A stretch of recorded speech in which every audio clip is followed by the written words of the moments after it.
isu yang sangat sensasional pekan-pekan ini, yaitu tentang kengototan Partai Demokrasi Indonesia Perjuangan untuk mereposisi Polri dari di bawah Presiden, di bawah TNI kembali, atau di bawah Kemendagri. Nah, dalam praktek politiknya bahaya kalau di bawah kementerian. Kenapa nih? Karena kementerian kan dalam sistem politik kita saat ini, sistem politik kita di mana pemerintahan itu dibangun atas dasar koalisi ya. Koalisi partai-partai. Koalisi partai-partai. Dan juga ada pembagian jatah-jatah menteri kepada partai. Bisa saja nanti menteri itu yang membawa polisi itu adalah partai politik. Ya, ini lebih runyam lagi. Ya, bisa menjadi alat politik lebih dahsyat lagi. Di daerah, Kapolda kemudian main mata dengan gubernur atau bupati wali kota, kan lebih runyam. Kalau konteksnya itu adalah mempersoalkan netralitas Polri, ya kan, di dalam pilkada misalnya, harus dibuktikan dan itu tidak bisa ujuk-ujuk atau sekonyong-konyong harus dirubah. Iya, kan? Pembuktian aja belum jelas, ya kan? Udah kesimpulannya gitu ya. Ini lemah memang basisnya ya. Saya sangat menyayangkan juga partai PDI sebesar ini, kan dia punya lead bank ya. Punya instrumennya banyak. Instrumennya banyak. Atau nih, ini keperucut omong aja. Ya.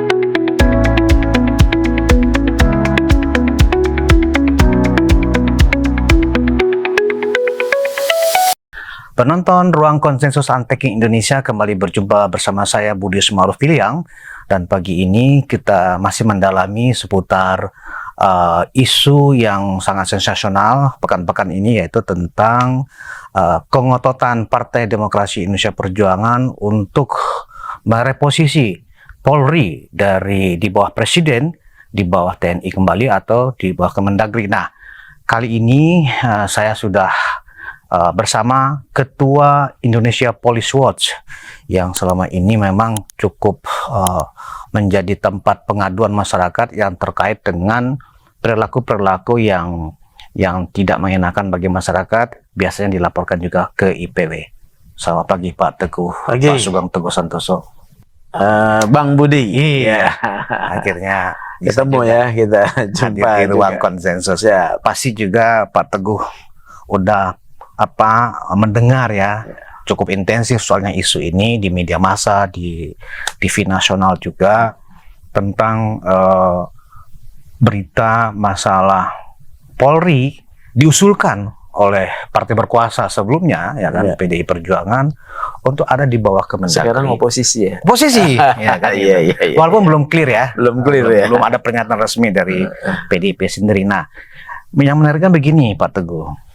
Kalau data atau informasi yang ditemukan oleh PDIP itu berasal dari fakta-fakta, dari kader, dari tim pemenangan, ya kan, di daerah-daerah, mungkin menarik ya. Artinya memang terbukti ada mobilisasi, pengerahan massa untuk memilih paslon tertentu. Persoalannya ternyata adanya pengerahan itu didapatkan informasinya dari media. Dari bocor alus Tempo. Ya kan, nah kemudian dibikin sebuah konklusi, wah telah terjadi mobilisasi, karena itu Polri harus dikembalikan. Mobilisasi institusi itu berarti 430.000 anggota polisi ya, dan nggak bersalah digerakkan semua ya. Wah, IPW pasti udah merekam itu ya. Nah, gimana pandangan Pak Sugeng sendiri?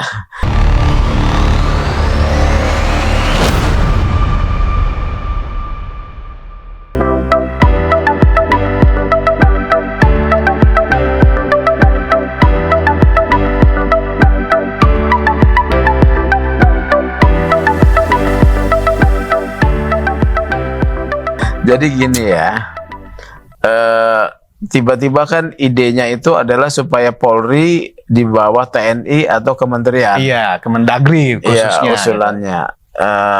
Dasar pikirnya adalah bahwa karena Polri dikerahkan ya untuk mendukung paslon-paslon tertentu di pilkada khususnya.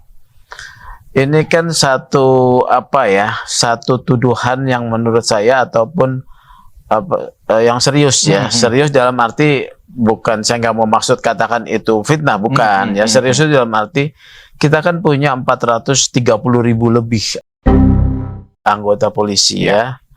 Diistilahkan dengan palcok, partai coklat, berarti diasumsikan 430.000 dikerahkan semua. Sementara IPW ini nggak dapat laporan nih masuk. Jadi dari 545 pilkada seluruh Indonesia, IPW sama sekali mendapatkan laporan dari masyarakat. Laporan ya. Entah memang mereka nggak tahu aksesnya ya, masyarakat, atau memang tidak ada, atau buktinya tidak cukup, saya nggak tahu.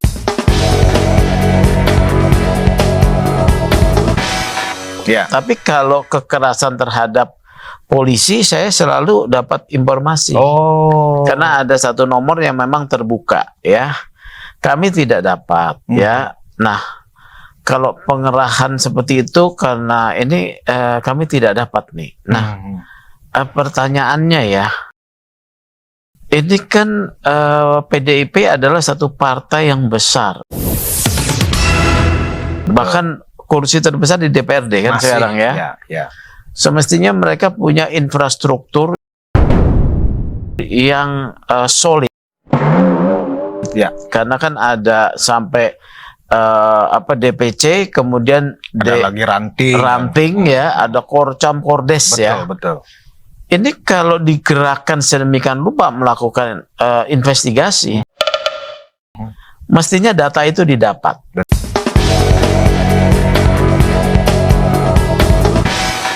Ya, data itu didapat. Data itu kan bisa foto, ya, bisa berisi rekaman, ya, bisa berisi saksi, ya. Ini kan harusnya didapat nih.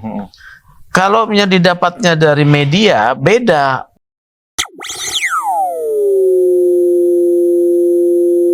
Media itu sumber, ya, pertama pasti dia harus rahasiakan. Betul. Ya, kalau tidak mau undang-undang pokok pers. Prosedurnya pun media pers. Jadi memang kalau kita menguji dengan kecermatan begini, ya, informasi tentang penggunaan polisi dalam pilkada-pilkada itu memang jauh panggang dari api.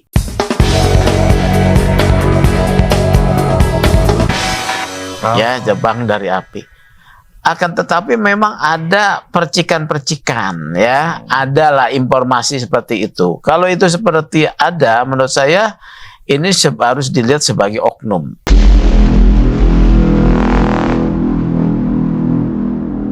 Ya, oknum di mana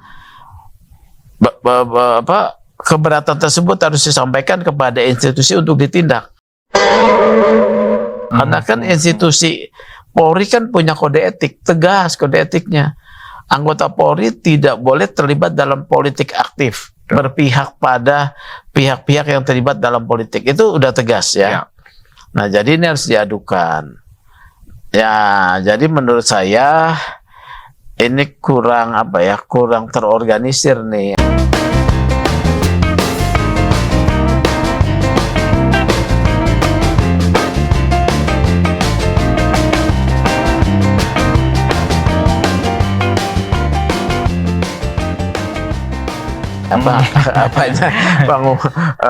Penyampaiannya tidak didasarkan oleh satu istilahnya terlalu instan ya. Iya, jadi hanya mengutip kemudian menyampaikan. Tapi dalam ruang demokrasi kan boleh saja seperti itu ya, dari partai boleh saja disampaikan.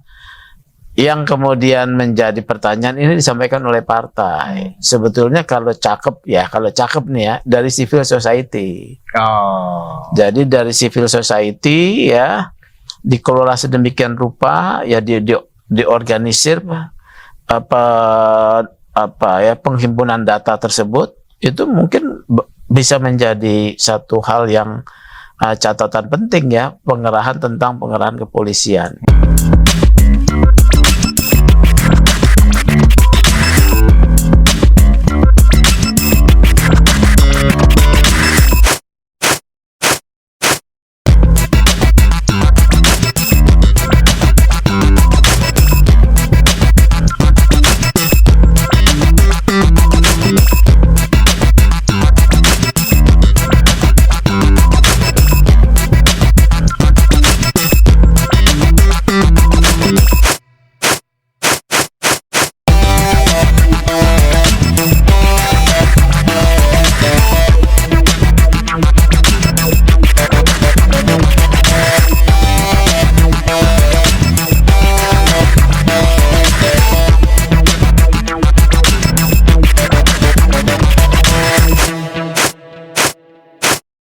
dalam politik ya. Begitu. Yang saya sarankan sih sebetulnya begini, IPW sebagai juga pengamat kepolisian ya, partai boleh dong terlibat dalam pemantauan dugaan penyalahgunaan kewenangan atau pelanggaran polisi, boleh. Tetapi gunakan satu metode yang memang bisa dipertanggungjawabkan. Ya. Jadi aparatur partai di bawah memantau betul sampai tingkat desa, ada nggak Babin Kamtipmas yang kerja mempengaruhi ini. Ya, kalau data itu didapat, menurut saya bisa diajukan.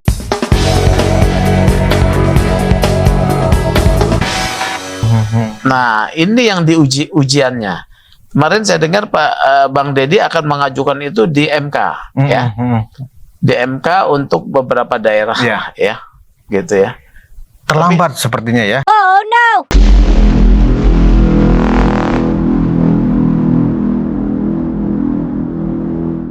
Tapi iya, menurut saya kalau di Jawa Tengah kan 60 lebih ya. Kemudian pasangan yang diusung Pak Andika itu kan, selisihnya kan kalau mau ke MK itu ya paling banyak 2% apa ya? Ini jauh, Pak. Jauh ya, ya. Jadi memang 40 lawan 61%. Nah, jadi memang secara secara syarat pengajuan keberatan atau ke MK, syarat formilnya tidak terpenuhi ya. Kalau memang jauh ya. Karena memang itu nggak bisa kita jadikan sebuah pegangan karena itu kan hasil quick count. Kan? Tetapi metode quick count itu kan ada margin of error. Margin of error itu rata-rata antara 1-2%. Artinya kalau misalnya sekarang Lutfi dan Tat Yassin itu 60 atau 61%, kalau kita turun 2% masih unggul juga gitu loh Pak. 59. Iya, 59. Kalau misalnya Andika juga naik 2%, juga nggak akan ngejar. Jadi kalau memang ada pelanggaran, paling nanti MK misalnya ya berdasarkan bukti-bukti kalau memang itu dilaporkan ke Mahkamah Konstitusi, paling biasanya ya bukan pembatalan tapi pemilihan ulang atau pencoblosan ulang kan begitu. Untuk satu di TPS mana misalnya yang memang terbukti ada mobilisasi, ada pengerahan.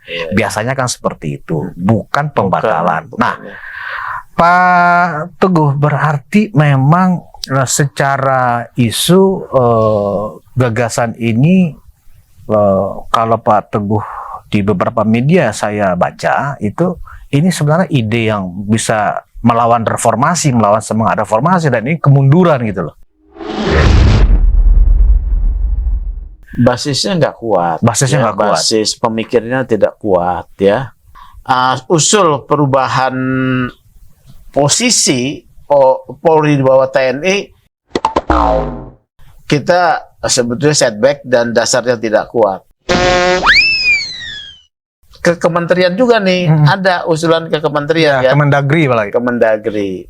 Dan Pak Tito pun sudah langsung merespon keberatan dengan usulan itu ya. Bukannya mau dikasih kewenangan besar. Padahal kan beliau kan mantan Kapolri ya kan. Justru Pak Tito menyampaikan keberatan dengan gagasan itu. Nah, dalam praktek politiknya bahaya. Kalau di bawah kementerian. Kenapa nih? Karena kementerian kan dalam sistem politik kita saat ini, sistem politik kita di mana pemerintahan itu dibangun atas dasar koalisi ya. Koalisi partai-partai. Koalisi partai-partai. Dan juga ada pembagian jatah-jatah menteri kepada partai. Bisa saja nanti menteri itu yang membawa polisi itu adalah partai politik.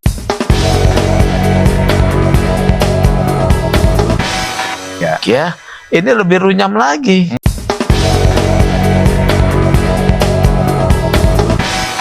Ya, bisa menjadi alat politik lebih dahsyat lagi. Di daerah, Kapolda kemudian main mata dengan gubernur atau bupati wali kota, kan lebih runyam.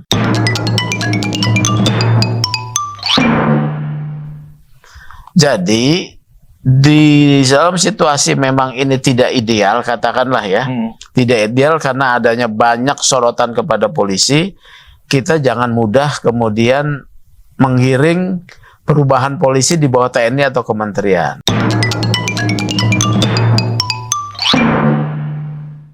Ya, perubahan polisi itu di bawah kementerian, ini repot. Ya lah ya, tinggal. Kalau konteksnya itu adalah mempersoalkan netralitas Polri, ya kan, di dalam pilkada misalnya Harus dibuktikan.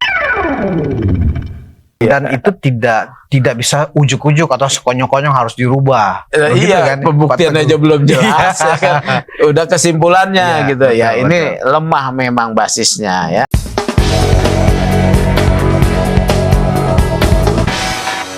Saya sangat menyayangkan juga partai PDI sebesar ini, kan dia punya litbang ya. Punya instrumennya banyak. Instrumennya banyak. Atau nih, ini keperucut omong aja. Ya. Keperucut omong kalau orang Jawa Ini itu bahaya mulai dari kalau suka hasto, keperucut omongan itu, iya, Pak Teguh. dari Pak Sekjennya keperucut omong ya, karena dia terancam mungkin satu apa ya, diintai terkait dengan ancaman proses hukum ya, dia juga sudah mendengar, dia lebih baik terbuka gitu ya, membuka, dan juga kemudian dilanjut oleh beberapa personil. Sementara kan suara resmi dari PDIP belum ada, ya, melalui parlemen juga belum ada, Ibu Mega juga belum ada, ya.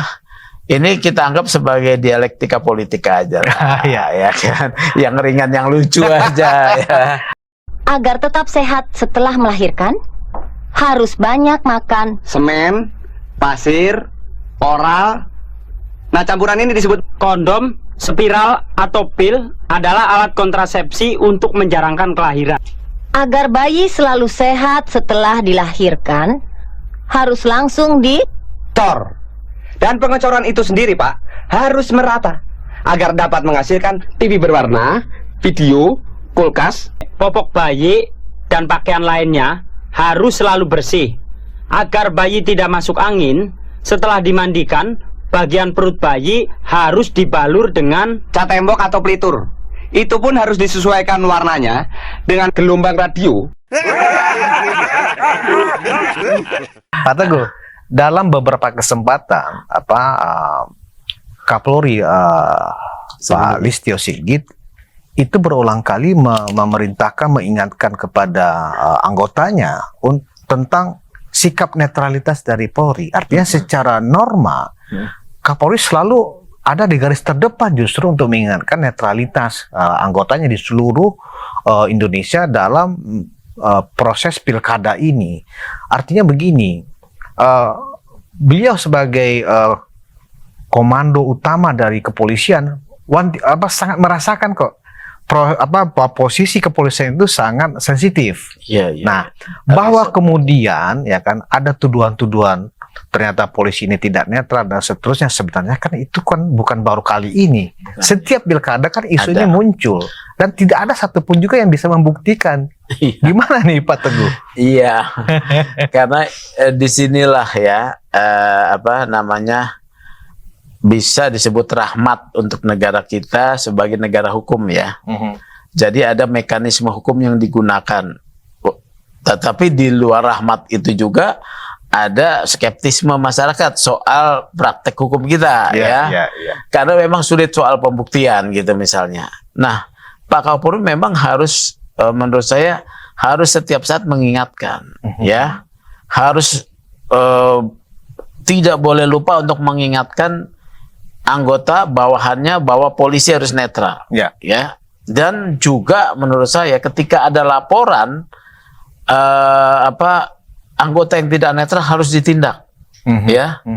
Nah ini memang kita membutuhkan laporan masyarakat dari partai-partai juga, ya, supaya dilaporkan kepada Propam, gitu, supaya Propam menindak, karena di dalam konsep negara hukum apabila cuman omon-omon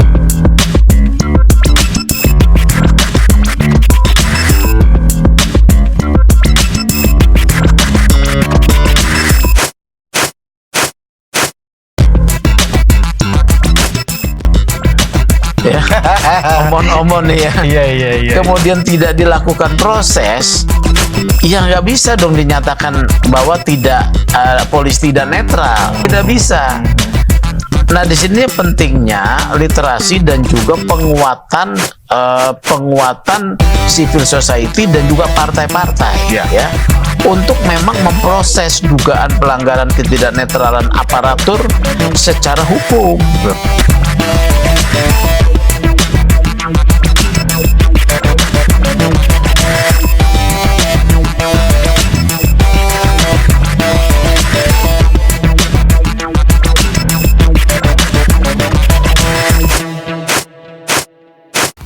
Oke, itu dia guys. Semoga bermanfaat untuk kita semua. Semoga kita sehat selalu guys. Terima kasih sudah bersama saya di My Channel. Kita ketemu lagi next time. Salam NKRI, Bravo Indonesiaku, and then God bless us. Thank you.